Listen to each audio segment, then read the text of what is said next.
Ito yung kagandahan pag naibababa natin yung condenser mga kababayan. Ayun, so, malilinis na natin mabuti yan. Dahil itong dumi na to, yan yung nagpapailaw ng lamig. Malaking tulong pag nalilinisan natin itong condenser mga kababayan. Kaya pag magpaayos kayo ng aircon, hindi lang evaporator tayo nakapokus. Kailangan maibaba natin itong condenser para ma-sprayan niya back to back, at saka yung radiator malilinisan na rin natin. 100% na malilinisan pag naibaba natin, kaysa yung doon na nakakabit, doon mo na i-sprayan, hindi gaano malilinisan dahil magkadikit yan eh. Radiator at saka condenser, hindi gaano malilinisan lalo pag maraming dumi. May balahibo, buhok. So yan, ayun yung nagpapailaw na lamig lalo pag tanghali, petrik ang araw. Okay?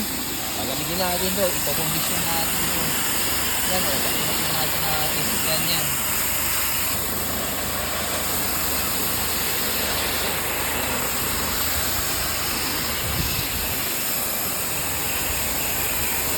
Ganito na may mga balahibo. Ayan, hindi makatanggal yan pag hindi mo tinaba.